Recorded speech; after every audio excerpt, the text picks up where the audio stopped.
What is up, everybody? We are on episode 23. Yeah, 23. Um, and we're gonna hop right into it. They continue on to Mournstead. They talk and kind of banter back and forth. Ambrose still has a sour attitude about the whole situation. But we might get to meet Pickles' family in this episode. Pickles is not talking to Ambrose. She is pissed off for trying to kill her baby.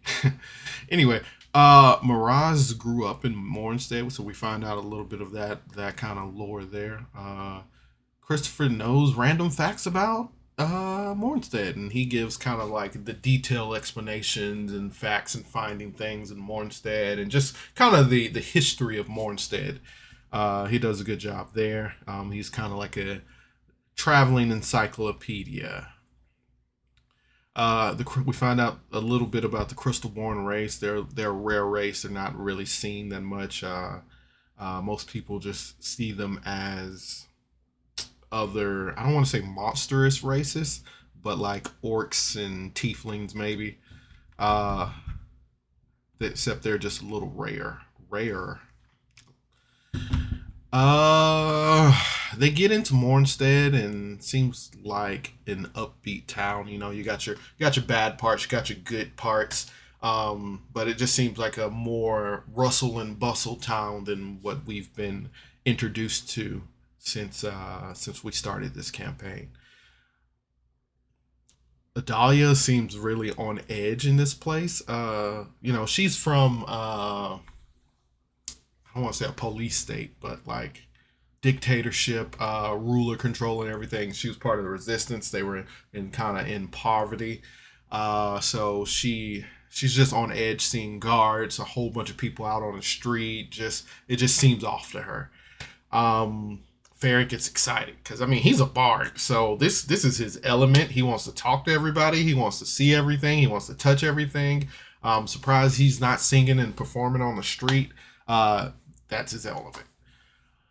Uh, but they continue on, and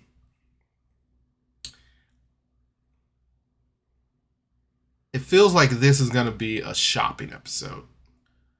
I hate shopping episodes. I'm just gonna say that right off the gate, because I mean, people are more descriptive about different things than I am.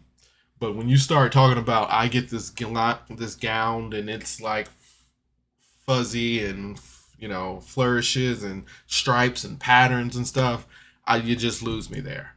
Um, so I'm just going into this. I hate shopping episodes. They're not my thing.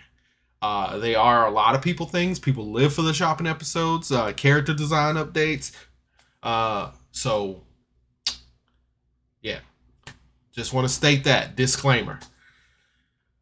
Um, they bump into a halfling boy, and he immediately tries to sell them. I think it was sea slug pies or something like that. The sea slug, and nobody, not Mirage. Ambrose wasn't having it. He was just like, "Go! I will give you a gold coin right now to just leave us alone." Because I mean, he obviously knew what was up. This rapscallion was up to no good. And immediately he tries to steal from somebody, and Adalia catches him with her passive perception that's like 300.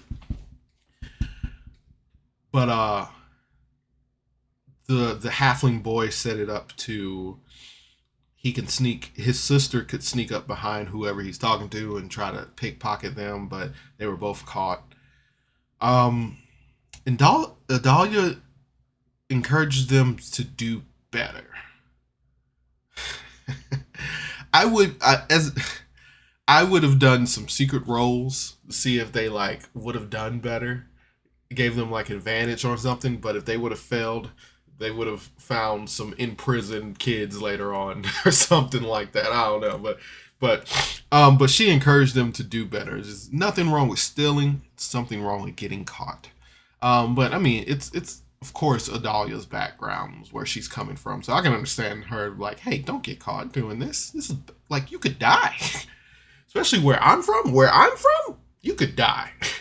Anyway, but they start talking to the NPC, the halflings, and they start getting information from them around the town, and it's just kind of, it's like you're in the new town, and then the DM shows up with that NPC who knows all the information and like the secret things, the word on the street. But that's what it seemed like these halflings were. They kind of just point around the city. Pickles pulls one of the halflings aside, the girl halfling, and asks something in her secret code. It was in code, but it wasn't in like thieves code. She said, "Do you have any idea where I can get a cold glass of water?" Now, I don't know if ice has been invented yet, but using ice magic to make something cold is a good idea. But the halfling girl kind of knows what she's talking about. And she says, if you're looking for a cold glass, try the Black Rose. And just knowing who Pickles is and what she's been about, I'm pretty sure the Black Rose will be where her family is, and she wants to talk to her family. And she's already stated that she wants to talk to her family when she gets to Mournstead. So then we quickly find out that it is a shopping episode. Woo! Shopping! The team kind of goes off and like finds random concession stands and like, you know, those people who's like, want to buy a watch or you want to buy this jewelry? I can make it shape any kind of words that you need. So they go off and kind of just wander the city for just a little bit. Adalia is getting this is my notes. Adalia is getting Spunk's bathwater turned into an earring. So she's it reminds me of those people who get the necklaces filled with blood. So she's just she's doing that, but instead of blood, she's using Spunk's bathwater, and she's turning it into an earring. So, you know, this is a good memento of Spunk, just something to remember him by. And, you know, his blood is mixed up in there. So, I mean, he was pretty badly hurt at that point. So, that, I don't know. A little weird, but I can understand it.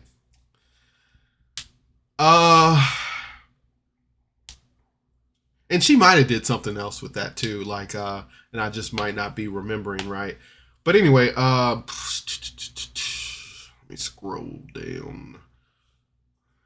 Ferric wants new fangled cuffs. He wants to be fancy man. Fancy owlbear. Fancy Kelm. Pickles is getting bracelets. She got them for the cheap, so she got more. Apparently JCPenney's is a bad place to shop. Oh man. I wrote these notes earlier this morning when I was at work. And I vaguely remember that is like Katie was like, I just got some horrible JC Penney clothes on, and I was like, yo, not JC Penney's. But anyway, they head out to find Vilvanis. Miraz is looking for books on the prince. They back up. They head out to find Vilvanis, and they find a shop, asking around town, kind of like talking to people, and they find Vilvanis' shop. They enter the shop, and nobody greets them immediately. So Mirage starts looking around with Pickles. I always put an S on the end of that. But anyway, Mirage starts looking around with Pickle, and they are looking for books on the prince. I don't know how much Mirage has told Pickles, but she's helping. The rest of the group kind of proceeds to the back of the shop to try to find the attendant or somebody who works here. And then immediately on the ground, they see a pool of blood. Ambrose readies his sword. Ferric readies his rapier. Adalia gets ready for a fight. Then he cuts back to Mirage and Pickles, and he finds a book on the prince. But as he starts flipping through the book, he notices that the part with the prince is kind of like messed up. So then you do that. Then they go back to Ambrose in the others. They see where the blood's coming from. It's coming out of this wardrobe closet, and Ambrose opens it, and a skeleton falls out. It was all a prank. Vilvanis was pranking some people, or pranking them. Vilvanis steps out, and he's a tiefling man. Uh, they talk to him. He cleans up this mess. He just like, it's a prank, blah blah blah. And they talk to him some more.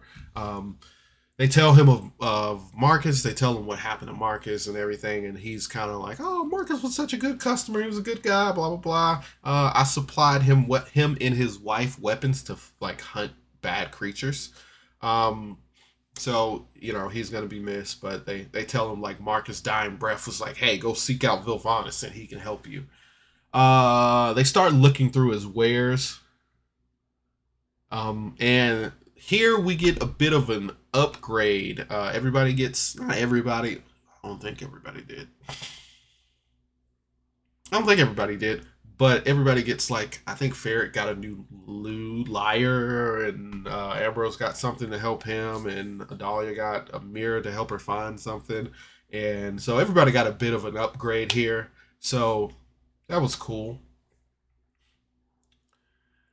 Ambrose wants to talk to him alone, so they head to another room, and Ambrose wants to find everyone under the prince's control. Vilvanis points him towards a town in the east. Apparently, there's an academy there that can help him find what he's looking for. So they come back out, and everybody just kind of thanks Vilvanis for everything he's done. And they leave the shop. As they leave the shop, they see a crowd.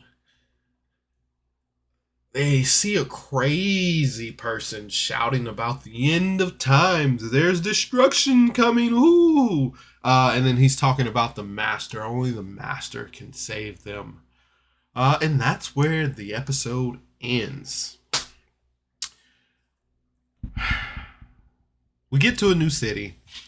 First of all, I want to say the shopping episode was not that bad. It was not the shopping that I thought it was going to be. It was quick. They updated their features. They got new weapons. They met somebody interesting. They learned about the city.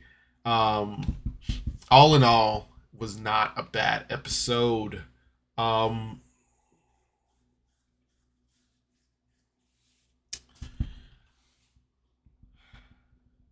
It was more of a we're in a new place and we got to set up things episode. So it was a good episode. So I don't mind the what happened in this episode. You had the NPCs to fill you in on like what's going on here, what happened here, what is here, and to kind of point you around. And then you got the setup like Ambrose is looking up stuff about the prince. Mirage is looking up stuff about the prince. I hate not that I hate storylines, but it's so frustrating storylines with two people looking for the same thing, but they don't talk to each other about it. So it's just kind of like, you guys can help each other. But anyway, Pickle is going to find her family. And that's going to be interesting. Still waiting on that Ferric, because Ferric mentioned like, well, at least we're not going to talk to my family. I would love to talk to Ferric's family. Anyway, yeah, I will give this episode 8 hit dice out of 10. I don't know why I paused on the out of 10, because, that's not going to change. Maybe I'll do a D100 one time. 10 hit dice out of 100. But anyway, 8 hit dice out of 10. It was a great episode. It's setting up for something great. They are in Mournstead now. There's a lot to do here. There's going to be a lot coming forward. So there's just a lot to see and do here. So it was a great setup episode, and I can't wait to see and hear more of what this group is going to get into. It is turning out to be real interesting. But yeah, that's all I have. Remember, you are loved, you are important, and you matter.